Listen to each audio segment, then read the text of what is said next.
cosa mi è venuto in mente a me di fare questo calendario dell'avvento. Vabbè, io sono Alex e questo è Anime dal Mondo. 14° consiglio per i vostri acquisti, regali o autoregali, ed è ancora materia di model kit. Model kit diversi dai soliti, da quelli che vi ho fatto vedere ieri, ma sono dei model kit SD, o meglio, sono sempre prodotti da Bandai, ma sono tutte caricature di questi modelli.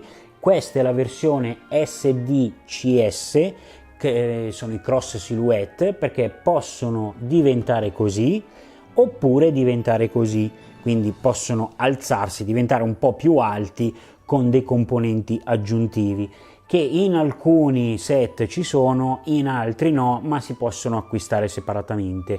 Questo è un bel kit, ma come tutti i kit di questo tipo c'è Mazinga Z, il Grande Mazinga, Mazin Kaiser, tutti i modelli possibili di Gundam, ce ne sono veramente un sacco, ma vi faccio vedere ovviamente questo che è il Mazinga Z, e vi avevo già fatto vedere in qualche video molto tempo fa, e questi sono veramente, secondo me, un gran bel regalo economico ma di impatto, perché secondo me a chi piacciono questi personaggi sicuramente, anche se ce lo ha già, probabilmente sarà contento perché magari lo fa in un'altra versione o può addirittura customizzarlo. Questo potrebbe essere un'idea. Quindi questo è un altro consiglio, il 14°, e fino al 22 dicembre ce ne sarà uno ogni giorno perché sono pazzo nel cervello. Ma difetti?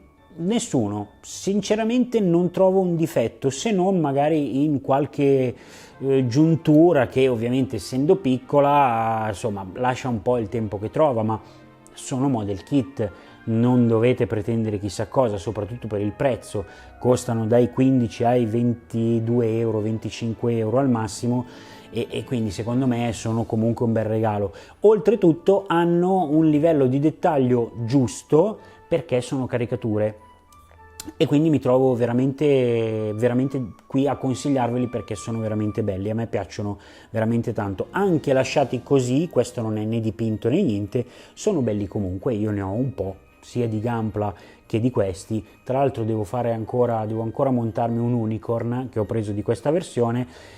Spero di montarlo al più presto perché mi piace. Ho preso anche la versione con la silhouette, o meglio il pack con la silhouette a parte, quindi per renderlo un po' più grandino. Mi piace. Detto questo, ci vediamo domani ad un altro video, e con un altro video soprattutto. Da Anime dal Mondo e da Alex è tutto, ciao!